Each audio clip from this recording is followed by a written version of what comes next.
쿠바에서 두 밤을 머물렀는데 1930년대에 세워진 숙소에서 머물렀는데요. 한 10층인가 되는 숙소인데 엘리베이터가 있어요. 그건 아니에요. 이거는 그런데 1930년대에 세워졌으니까 90년 됐지요.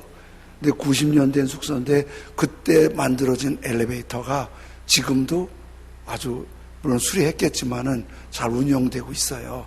그걸 보면서 우리는 90년 전이면은 엘리베이터는 관두고 그런 건물도 개색을 못했을 텐데 굉장히 발전했었구나, 그런 걸 알게 되지요. 그런데 1959년도에 피델 카스트로가 공산 정권을 장악을 하면서 공산화가 되지요. 그래서 쿠바는 전 세계에서 북한과 함께 공산 체제가 강하고 북한과 아주 친근한 나라예요. 그런데 이 공산화가 막 시작되었을 1959년대 얘기를 누가 좀 들려주는데, 카스트로가 정권을 딱 잡고 나서 모든 소작농들 주민들에게 집을 주었대요. 그러니까 어렵게 집 한 채 마련하기 어려웠는데 집을 한 채 준 거예요.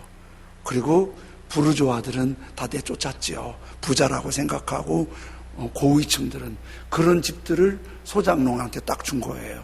집이 하나 생겼으니까 오늘 우리도 집이 소원이잖아요. 좋은 집이. 집을 하나 주었지요. 그 집을 하나 줄 뿐만 아니라 자녀 교육을 다 무료로 정부에서 해줘요. 그러면 집 주지요.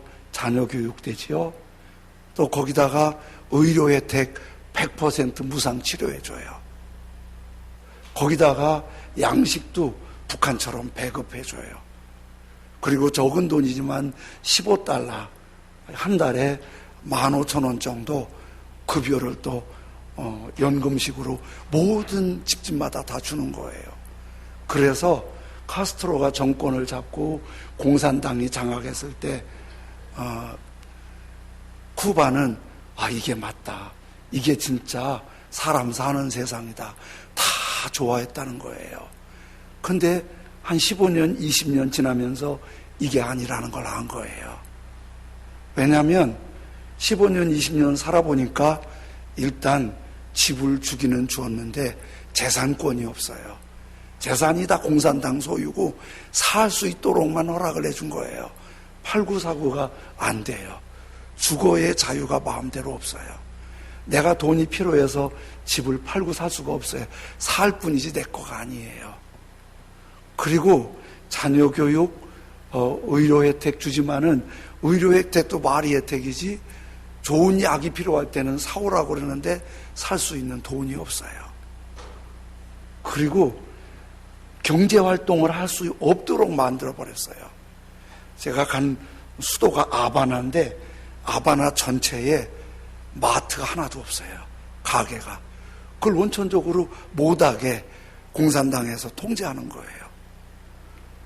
일반 물은 걱정돼서 마실 수가 없고 물 한 병을 사려고 해도 아바나를 다 뒤지고 다녀도 살 수가 없어요. 저녁에 숙소 주위에서 어떻게 물 파는 데서 샀는데요, 조그만 500ml짜리 한 병에 4달러, 5,000원이에요. 끔찍한 거예요. 그 사람들이 이제 그 사진 한번 올려줘 보세요. 이게 지금 쿠바의 한 집의 모습이에요. 다 그렇진 않아요. 공산당에서 수리한 집은 또 깨끗한데 건물들은 개인이 사는 집인데 집을 주긴 주었는데 건축 자재값이 워낙 비싸니까 수리를 할 수가 없어요. 살 수도 없고.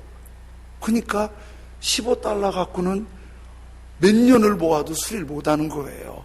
그러니까 수도의 아바나 도시에 많은 집들이 이렇게 살 수 없을 지경이고 무너져 내리고, 그러니까 집을 비워놓고 노숙을 하고 그러는 거예요. 그러니까 개인 경제활동이 하나도 없고 공무원, 경찰 몇 개 레스토랑이 있기는 있는데 그것도 정부에서 다 운영하는 거고 그러는 거예요. 그러니까 사람들은 아무것도 못하고 주는 것만 받으니까 대부분 젊은 사람들이 놀고 있고, 조금 머리가 따라주는 사람은 공부하고 있고, 그것도 안 되는 사람은 노숙하다가 여기저기 다 누워 있어서 죽고 병들고 다 바보가 된 거예요. 제가 그걸 보면서 이런 생각을 했어요. 정부에서 무슨 연금 준다, 연금 준다, 연금 준다, 이거 너무 좋아하고 여기에 너무 목매는 게 국민을 바보로 만드는 한 방법일 수 있다는 거예요. 뭐 자꾸 공짜로 받는 걸 좋아하는 건 위험한 거예요. 공짜로 받는 걸. 그 사람은 열심히 일할 수 있는 환경을 만들어주고 그 열심히 일한 소득으로 서로 섬기고 하나님을 섬기고 복 있게 사는 것이 공짜 많이 좋아하면 안 돼요. 그래서 조금 머리 쓰는 나라들은요, 한 민족을 말살시키는 방법 중에 하나가 마냥 연금을 주는 거예요. 그러면 어렸을 때부터 연금을 주잖아요. 그거 받으면은 공부 안 해요, 담배 펴요, 술 먹어요, 마약 중독해요. 그 민족은 자동 사라지는 거예요. 그래서 우리도 우리 다음 세대도 제대로 살려면은 일 잘할 수 있는 분위기, 일하는 게 즐거운 분위기, 그리고 거기에 얻은 소득으로 서로 섬기고 하나님을 섬기는 게 큰 복이라는 생각을 했지요. 이제 쿠바 경제가 그렇게 어려우니까 사람이 어렵잖아요. 어려우니까 전 세계 똑같은 게 어려우면 하나님을 찾게 돼 있어요. 쿠바가 하나님에 대한 열망이 굉장히 뜨거워요. 사람들이 열망이 뜨거워요. 그래서 쿠바가 종교의 자유를 주지 않다가 1999년도에 일부 종교의 자유를 허락해 주었어요. 그래서 지하교회에서 신앙생활하던 사람들이 2000년도에 등록을 해서 기독교인 통계 숫자로 1999년도보다 2000년도는 500배 성장했다고 그렇게 통계에 나오게 되죠. 쿠바 인구는 1100만 정도 되는데 기독교인이 15만 명 정도로 지금 통계상에 나오고 있어요. 그러면 한 13% 정도 되지요. 그런데 사람들이 예수님을 믿으면 우리 한국의 70년대, 80년대 못지않게 오히려 그보다 더 열정적으로 믿는 거예요. 한 교회를 방문했는데 쿠바 동맹교회라는 교회인데요. 담임 목사님이 아르만도 목사님이세요. 사진 하나 올려줘 보실래요? 그 전에 사진. 저게요. 쿠바 제가 자동차 몇 개 찍었어요. 자동차도 도저히 살 수 없는데 보통 자동차가 50년 넘은 차.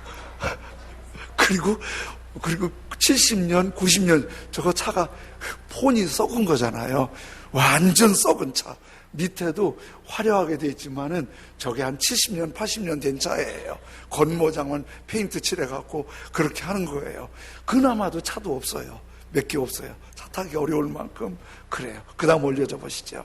저 아르만드 목사님 교회를 방문해서 목사님하고 같이 했는데 저 목사님이 특이해서 제가 오늘 말씀드리는데 저분이 조금 얼굴이 자세히 안 보지만 나보다 좀 거칠게 생겼지요. 아주 거친 분이에요. 근데 예수님을 믿으니까 얼마나 불이 붙었는지 쿠바 교회는 교회에 들어오면은 12주 의무적으로 새가족 교육 받는데 이분은 예수님 믿고 너무 좋아갖고 4주 만에 새가족 교육을 자기가 끝냈어요. 끝내고 나가서 전도를 시작했는데 교회를 우리처럼 건물 질 수가 없어요. 돈도 없고 자재도 없고 그리고 정부에서 허가도 안 해주고 그럼 무슨 교회를 지냐면 교회를 지불 교회로 개조하는 걸 허락을 해줘요. 그래서 가정교회라고 그러는데 교회 안에 주방이 있어야 되고 침실이 있어야 되고 화장실이 있어야 되고 거실 같은 데 교회로 하면 교회가 되는 거예요. 이 양반이 나가서 혼자 그냥 1년 전도했는데 1년에 400명을 전도한 거예요. 그리고 신학도 안 하고 목사 안수도 안 받는 분이 자기가 그냥 세례해 준 거예요. 본 건 있어갖고. 그러니까 선배 목사님들이 소문 듣고 갔다가 너무 무질서하니까 이 아르만드 목사님한테 신학하시라고, 목사 안수 받고 하라고 그러면서 안수를 해서 이분이 하는데, 그 후에 교회 질서를 알고 이분을 통해서 가정교회가 37교회가 세워졌어요. 제가 갔을 때 한 30여 명 셀리더 교육을 아르만드 목사님이 하고 계시는데, 30여 명 중에서 16명이 교육을 다 받아서 지금 교회 개척 나갈 준비를 하고 있다는 거예요. 그런데 한 분을 교회 개척 내보낼 때 이 아르만드 목사님은 굉장히 힘들대요. 왜냐하면 그동안 열심히 전도한 사람들 씨앗으로 보내줘야 돼요. 그리고 할 수 있도록 일으켜줘야 돼요. 37교회 그렇게 세워줬고 지금도 그렇게 하는데 주님이 기뻐하는 일이니까 그렇게 한다는 거예요. 그런데 이런 일이 어떻게 되어지냐면, 사실은 쿠바 교회 교인들이나 목사님들이 그렇게 목회할 수 있는 목회적인 지식이 부족해요. 그런데 한국 선교사 한 분, 전재덕 선교사님인데, 감리교 선교사님이 분당에서 목회를 잘하다가 25년 전에 쿠바의 부름을 받고 쿠바의 비전을 갖고 들어간 거예요. 근데 거기 들어가서 보니까, 쿠바에 들어가서 사역을 해보니까 너무 어렵잖아요. 쿠바 국민들도 예수 믿고 전도하기 어려운데 한국 선교사가 어떻게 하겠어요? 몰래 들어갔다 나오고 들어갔다 나오고 들어갔다 나오면서 사역이 시작이 된 거예요. 그러다가 이런 아르만드 목사님, 특별히 우리 순복음교회 목사님을 감리교 목사, 선교사님이 초청한 게, 쿠바의 15만 명 크리스찬 중에서 순복음교인이 가장 많고 순복음교단의 영향력이 가장 커서 우리를 초청을 한 거예요. 그래서 같이 선교 전략을 세우게 된 거지요. 그런데 그 선교사님이 이렇게 아르만드 목사님 같은 좋은 분을 만난 거예요.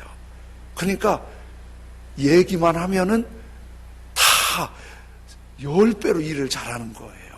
그러니까 자기는 전도 다니지 않고 다니면서 한 가지씩만 안내해줘도 쿠바 교회가 막 일어나는 거예요.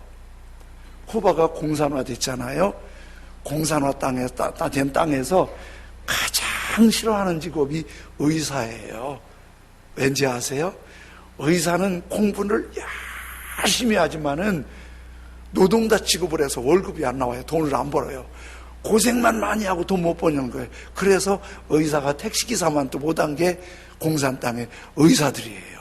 근데 쿠바에서 그 공부 많이 한 의사들이 예수님 믿고 의사들이 목사님 되신 분들이 되게 많아요. 이분들이 머리가 좋으니까 성경 공부 한 학기만 하면 곧 교수가 되는 거예요. 그래서 전재덕 선교사님이 현지인들을 동원해서 신학교를 세웠는데, 의사들이 와서 공부를 하면서 졸업만 하면 다 교수가 되는 거예요. 그리고 당신들이 지방에 가서 분교를 세워갖고 비밀리에 150개 신학교 분교가 세워진 거예요. 그리고 배출된 신학생이 1,500명. 근데 지난주에 비밀경찰한테 탈로가 났어요.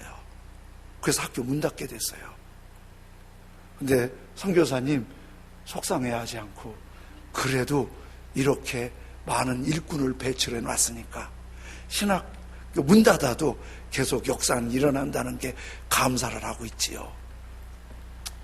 이렇게 도저히 불가능해 보이는데 하나님이 비전을 주셔서 그 비전에 믿음을 갖고 나아가니까, 이렇게 아르만드 목사님 그 외 굉장히 좋은 지도자들을 만나서 하나님의 역사가 쿠바에서 불같이 일어나는데요.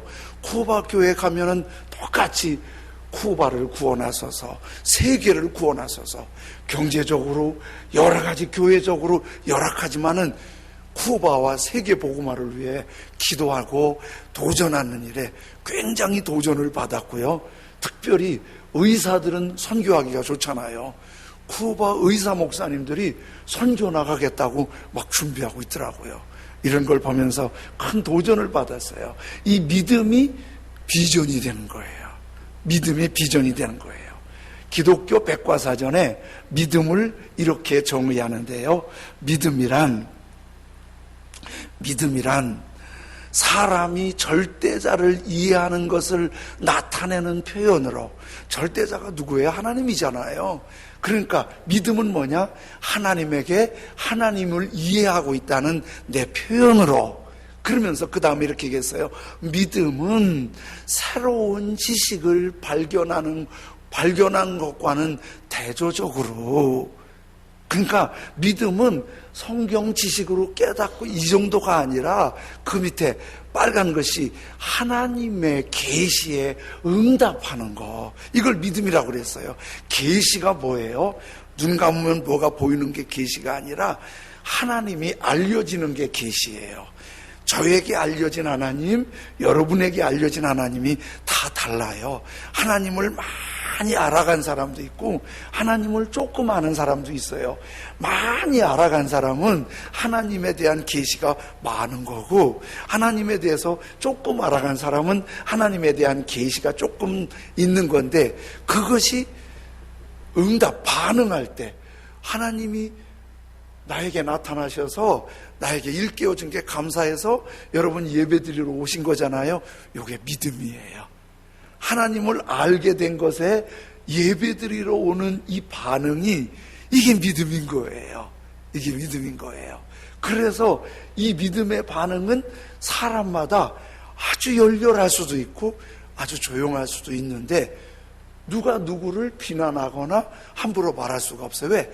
각자 믿음이 다르니까, 믿음의 반응이 다르니까 모두가 소중히 여길 수밖에 없는 거예요. 믿음은요, 크게 세 가지가 있는데, 하나는 일반적인 믿음인데요, 이건 예수 안 믿는 사람들도 다 있어요. 무슨 믿음이냐면, 여러분, 오늘 예배 드리는 이 예배당 건물이 무너질 것 같아요? 안 무너질 것 같아요? 응?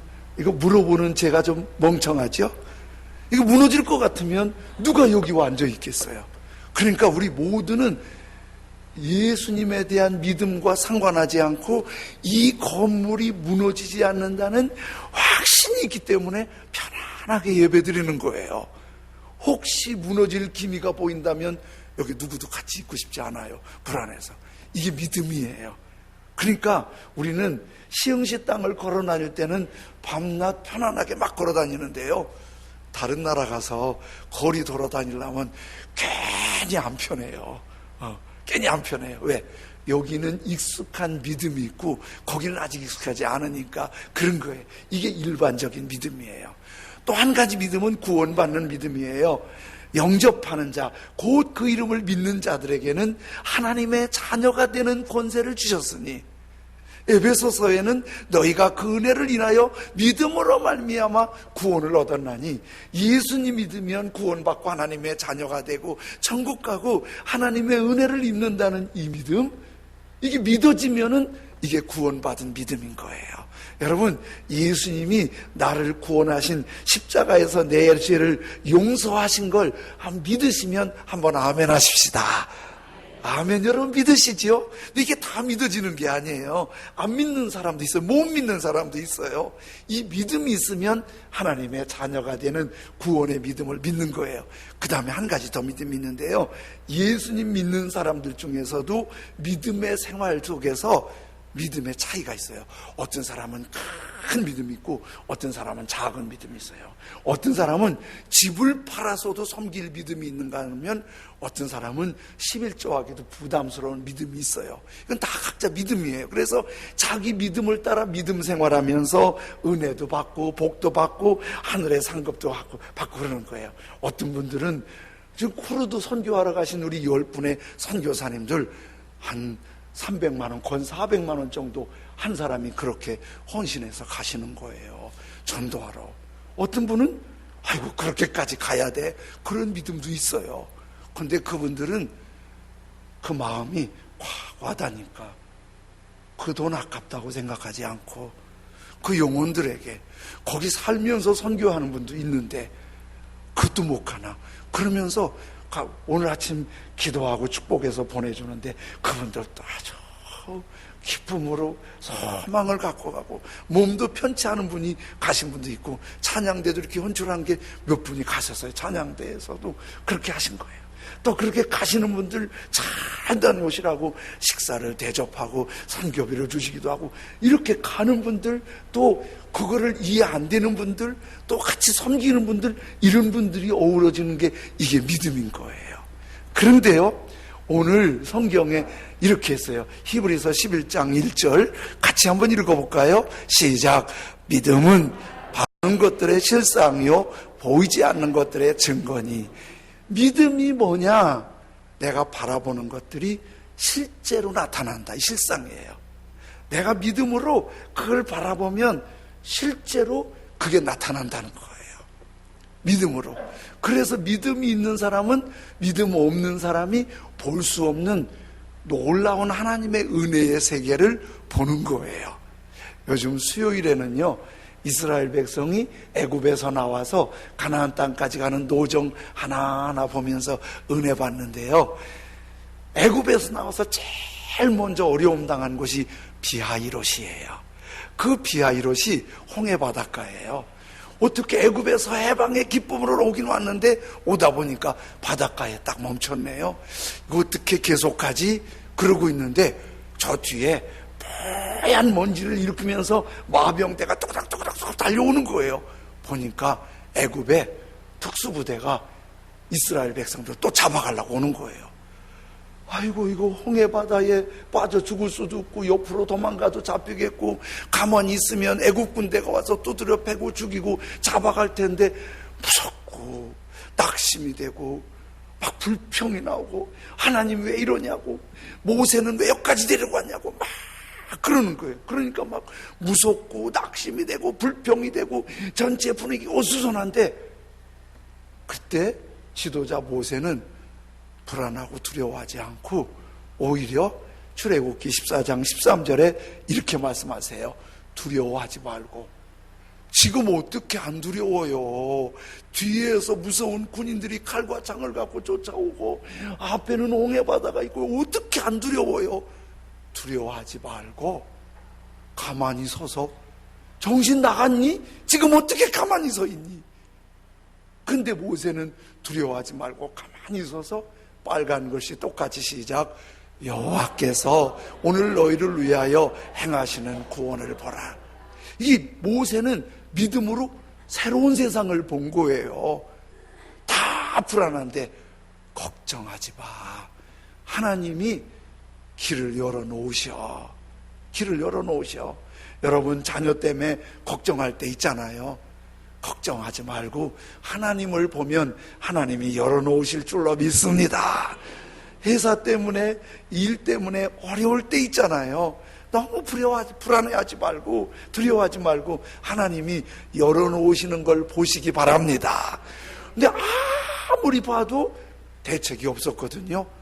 근데 뜻밖의 대책이 열리는 거예요. 모세가 홍해를 향해 지팡이를 내놓으니까 홍해가 쫙 갈라지면서 이스라엘 백성들 그 밑에를 건너갔어요. 애굽 군대가 계속 잡겠다고 쳐들어왔는데 애굽 군대는 말과 마차를 타고 오다가 바닷가에 있는 돌뿌리에 걸려가고 다 자빠져서 헉헉거릴 때 이스라엘은 다 건너가고, 그 사이에 홍해가 합쳐서 그 무서운 애굽 군대는 다 죽고 이스라엘은 다 구원받았어요. 빨간 글씨만 똑같이 시작. 여호와께서 오늘. 저 말할 때는 말도 안 되는 거였는데 믿음은 뭐라고요? 바라는 것들에 실제 현상이 나타난다는 거예요. 나타났잖아요. 그러므로 오늘 우리들이 그 믿음이 참 중요한 거예요. 전재덕 선교사님하고도 얘기를 하면서 그 쿠바 땅, 공산화 땅에서 어떻게 선교를 하냐고. 근데 하나님이 진짜 기가 막힌 사람들을 만나게 해주셔서 기가 막힌, 오히려 자유의 땅보다도 더 놀라운 역사가 일어나고, 그분은 마지막 때 아주 선교의 큰 역할을 감당할 때가 쿠바라고 믿고 있고, 쿠바 순복음교회와 우리 한국 순복음교회와 서로 교류하면서 세계 선교에 도전을 갖자고 그런 생각도 했죠. 여러분, 아무리 현실이 어렵더라도 하나님이 믿음으로 보게 하시는 구원과 인도하심과 승리를 볼 수 있는 믿음의 시선이 열려지길 원합니다. 그 큰 복이에요. 미국 수영 선수, 오래된 수영 선수 중에 플로렌스 체드윅이라는 여자 선수인데요, 1950년대 선수니까 흑백 사진밖에 없어요. 근데 이 플로렌스가 1952년도 미국 독립기념일이 7월 4일이거든요. 독립기념일을 기념해서 캘리포니아 해안에서 35km 떨어진 카마리아 섬, 그 사이가 35km인데 카마리아 섬에서 수영을 해서 캘리포니아 해안까지 35km 쉬지 않고 오겠다고 선언을 한 거예요. 보통 수영 시간을 예측할 때 16시간 쉬지 않고 먹지 않고 계속 하겠다고 선언하니까 당시 언론들이 깜짝 놀랐어요. 그런데 아침 일찍 출발을 했어요. 상어떼의 공격을 막기 위해서 두 배의 구조선이 이렇게 철장으로 상어에서 보호를 해가면서 수영을 하면서 이제 오는데, 그러다가 캘리포니아 해안에 가까이 왔을 때 800m를 앞두고 짙은 안개가 저녁과 함께 한치 앞도 보이지 않는 거예요. 800m면 34km 왔잖아요. 그런데 800m 앞두고 포기하고 배로 올라왔어요. 더 이상 못 가겠다고. 그 취재하던 기자들이 너무 황당했어요. 세상에 34km 달려와서 800m 두고 스탑하는, 이런 허무한 일이 어딨냐. 그땐 말 못하고 좀 추스린 다음에 플로렌스한테 물어봤어요. 당신 왜 800m 앞두고 스탑하냐. 그랬더니 플로렌스가 멋쩍게 웃으면서 이렇게 말하는 거예요. 변명 같지만 내 말 좀 들어주세요. 제가 앞이 환히 보였으면 10km 이상 더 살릴 수 있는 힘이 있었어요.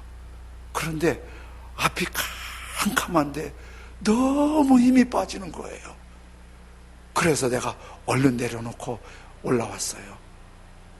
앞이 안개로 쫙 가리니까 힘이 빠져서 더 이상 수영할 힘이 없더라는 거예요. 그래서 안 했다는 거예요. 그리고 추스리고 나서 다시 플로렌스가 이런 기자회견을 했어요. 2달 후 9월 4일 날 재도전하겠다고. 9월 4일 날 카마리아 섬에서 다시 재도전을 해서 캘리포니아로 오는데, 그날은 이미 바닷물도 더 차가워졌어요. 그날은 카마리아 섬에서부터 짙은 안개가 꼈어요. 그러니까 기자들이 이번도 틀렸다고 생각을 했어요. 그런데 플로렌스가 카마리아 섬에서 35km를 완벽하게 완주했어요. 계속 안개가 괴롭혔는데 완벽하게 완주해서 캘리포니아 해안에 도착을 했어요. 이번은 기자들이 황당했어요. 어떻게 이번에 왔냐고, 이런 안개 속에. 그랬더니 플로렌스가 이렇게 대답하는 거예요. 지난번에 안개에 실망을 해서 이번에는 내 안내하는 사람을 구조선에 태웠다고. 그래서 그 안내하는 사람이 계속 얘기를 해준 거예요. 여긴 좀 안개가 있다. 조금 지나면 맑아진다. 좀 얼만큼 왔다. 얼마 남았다. 조금 더 힘을 내라. 옆에서 계속 사인을 준 거예요. 그러니까 안개가 끼어 있지만은 옆에서 안내하는 사람이 있으니까 조금만 더 힘이 나서 35km 완주하는데 걱정 없이 완주할 수 있었다는 거예요. 여러분, 우리의 인생이 안개가 가득 끼었다는 생각 안 하세요? 우리는 안개 낀 인생길을 걷는 거예요. 지금 12시가 넘어가고 있는데 2시에 무슨 일이 있을지 아무도 모르잖아요.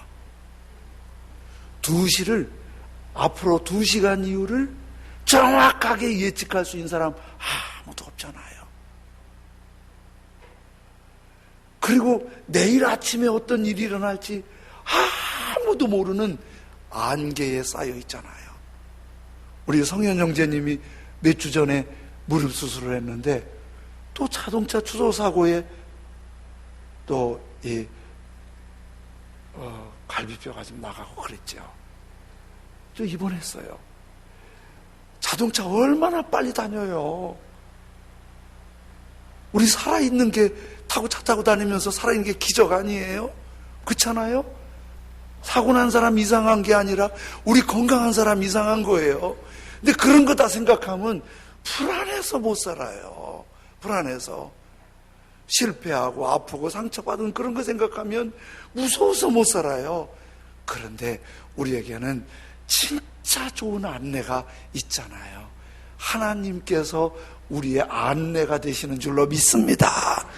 이 성경 말씀으로 계속 안내하시잖아요. 두려워하지 말라, 걱정하지 말라, 내가 너를 인도하리라, 너는 내 것이라, 내가 너를 지키리라. 우리 기도하면 성령님이 우리를 인도해 주시잖아요. 그런데 인도해 주시는데 기도하지 않고 하나님의 인도받지 못하는 거, 하나님의 손길을 외면하는 안타까운 거예요. 성경 말씀 이렇게 힘과 용기와 안내를 주시는데 성경 말씀 읽지 않는 거, 하나님의 안내를 외면하는 거예요.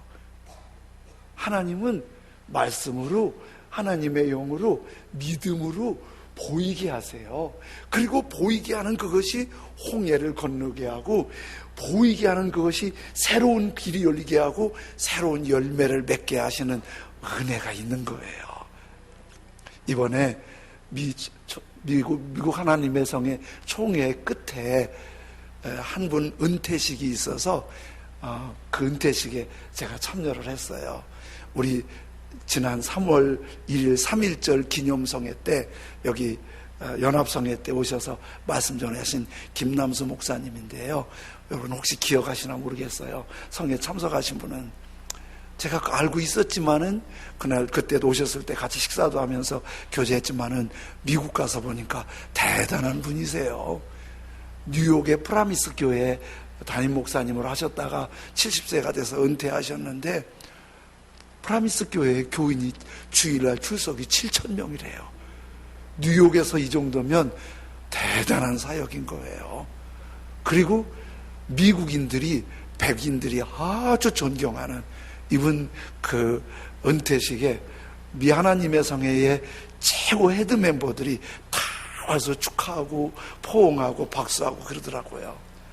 그런데 이분이 사실은 월남 베트남이 공산화되기 전에 베트남 선교하러 갔다가 공산당이 밀려와서 공산당에 의해서 선교사들을 죽였으니까 이번 여지없이 공산당에 죽게 되었었어요. 그래서 오늘 밤이 지나면 죽는데 밤에 빠져나갈 길이 없이 죽을 생각을 그때 오셔서 말씀하셨어요. 밤에 죽었다 생각을 했는데 미국 선교사님이 어떻게 알고 와서 미군 부대 헬기에 이분 가족을 끌어낸 거예요. 그래서 젊은 날에 월남 선교하다가 고사일생으로 살아났어요. 근데 이분은 살아난 것에 대한 감사보다는 베트남 선교에 실패했다는 마음의 아픔이 계속 짓눌렀는데 프라미스 교회의 뉴욕 순복음 교회의 2대 담임 목사님으로 부임하셔서 사역을 하시고 이제 은퇴하시기까지 있고, 그날 퇴임하는 거는 보드 멤버, 하나님의 성의 이사로서 퇴임하는 의식을 하는 거예요. 그런데 후임 목사님이신 허 목사님이 이제 미국인들이 다 있으니까 영어로 얘기를 하면서 이 김남수 목사님의 비전을 얘기하는데 제가 그 영어를 다 알아듣지 못하잖아요. 귀가 어두워갖고 잘 못 알아듣는데 한마디가 내 귀에 들려오더라고요. 이분의 비전이 not success, 그 땅에서 어려운 삶을 사역하면서 성공이 아니에요. 성공을 꿈꾸지 않았어요. but 그러나 서비스, 이분은 예배와 섬김으로 살았어요. 성공을 꿈꾸지 않고 서비스, 성공이 아니에요. 그러나 서비스, 예배, 섬김으로 살았어요. 저도 참 도전받았어요. 우리 다 성공을 꿈꾸잖아요. 성공의 개념도 사람마다 다른 거예요. 그러나 그 되지도 않는 성공 때문에 상처받고 아프고 좌절하는데 우리는 그게 삶이 아니에요. 저 계속 가슴에 남는 거예요. 우리는 서비스, 예배자예요. 우리는 섬기는 사람이에요. 우리 지금 큰일 못하면 어때요? 또 큰일 했다고 대단한 거 뭐 있어요? 돈 좀 많이 못 벌면 어때요? 돈 많이 벌었다고 더 오래 살고 더 잘하는 것도 아니더라고요. 하나님이 우리를 만드실 때 우리 예배 잘 드리고 서로 잘 섬기면 이분의 비전이에요. 저도 참 마음이 뜨거웠어요. 우리 하나님 앞에 예배 잘 드리고 아내는 남편을 잘 섬기고 남편은 아내를 잘 섬기고 네 하나님의 성의 총회의 슬로건이 Our Church, Our Family. 멋있더라고요. 총회의 슬로건이 우리는 모두 한 교회고 우리는 모두 한 가족입니다. 아내가 남편을 섬기고 남편이 아내를 섬기고 부모님이 자녀들을 섬기고 자녀들이 부모님을 잘 섬기고 이런 섬김으로 행복하고 은혜로운 공동체가 이게 진짜 성공이잖아요. 이 비전이 이분으로 이렇게 존경받는 하나님의 사람으로 세워진 거 생각할 때 믿음은 바라보는 것에 현실이 되는 거예요. 예수 그리스도를 구주로 믿고 거듭나서 하나님의 자녀이시면 한 번만 더 아멘 하실까요? 아멘. 이제 우리 믿음의 사람이에요. 믿음의 사람이니까 바라보십시오. 주님이 모세에게 하나님의 구원을 보게 하셨듯이 하나님의 인도를 보게 하셨듯이 하나님의 도우심을 보게 하셨듯이 하나님의 구루들을 보고 구루들어 가신 선교사님들 그와 우리도 그 복음의 비전을 바라보고 실제적으로 좋은 열매가 가득할 수 있길 원합니다. 우리 이런 찬송 부르고 기도할게요. 조금 모르시는 분들도 같이 좀 불러보면 좋겠고 모르시면 가사를 좀 생각하면 좋겠어요. 나 주님의 길을 가리라. 하늘의 부르심을 따라서 주님의 얼굴 구할 때 거룩한 성령 임하시네. 물과 피를 쏟으신 하나님의 어린 양 주님 사랑합니다. 오 주여 나를 보내소서. 주님 내가 예배자로 섬기는 자로 하나님이 기뻐하시는 자로 하나님이 보여주시는 비전을 따라서 믿음으로 열매가 좋은 존귀한 삶이 되게 해주십시오. 찬송 부르고 기도하면 좋겠습니다. 나 주님의 길을 가리라. 나 주님의 길을 가리. 하늘에 부르심 따라 주님의 꼴을 구할 때 거룩한 성령이 마시 물과 피를 쏟으시 하나님의 어린 양 주님 사랑합니다. 오 주여 나를 보내소서.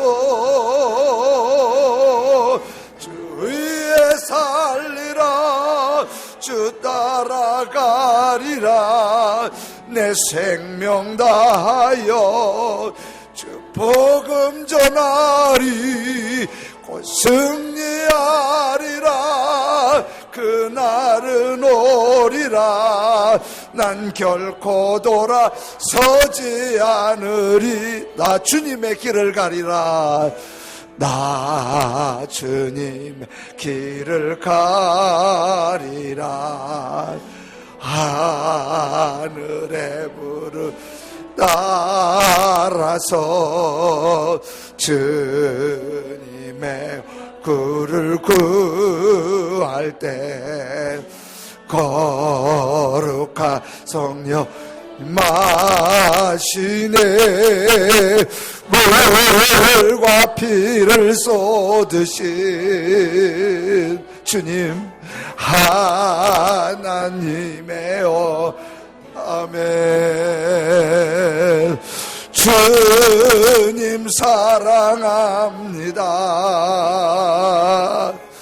오 주여 나를 보내소서. 주 위에 살리라. 주 따라가리라. 내 생명 다하여 주 복음 전하리. 곧 승리하리라.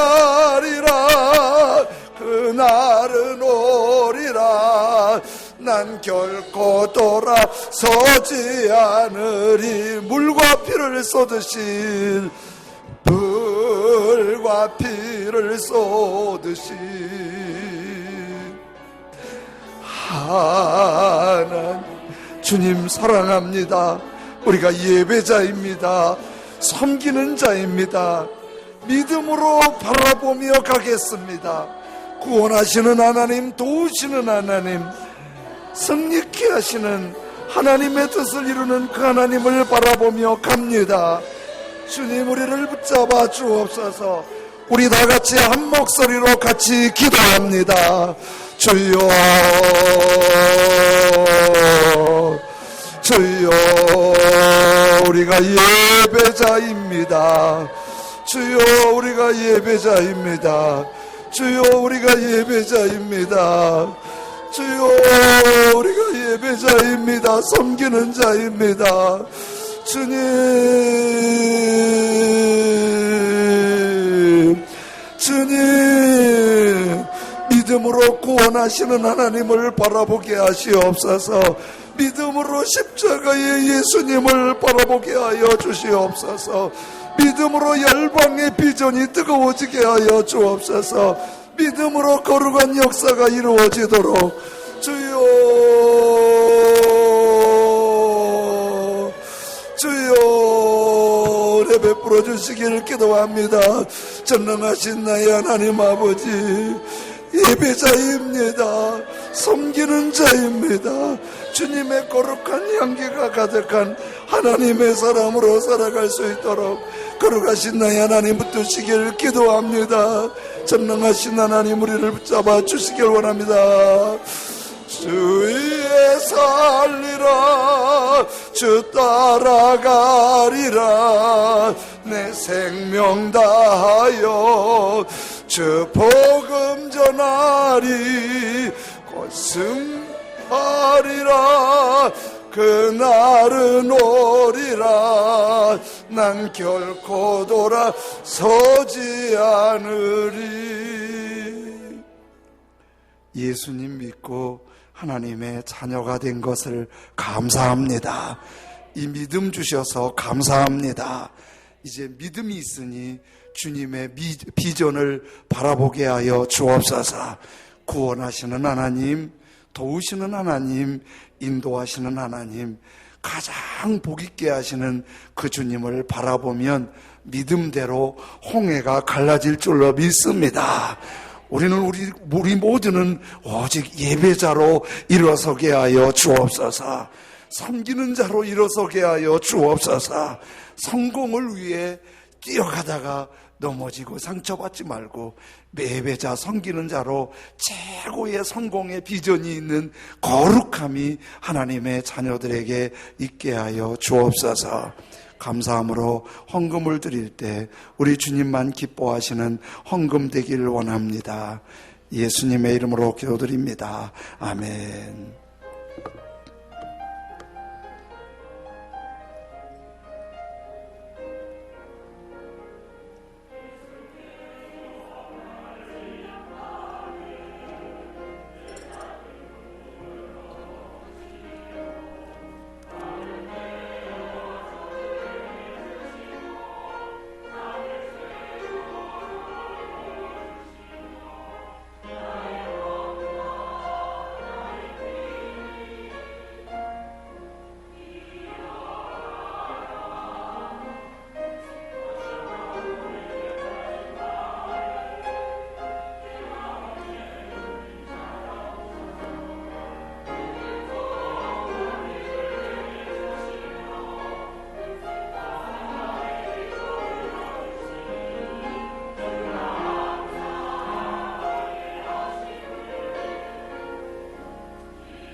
주님 감사해서 헌금을 드렸는데 한 사람 한 사람 복을 내려 주옵소서.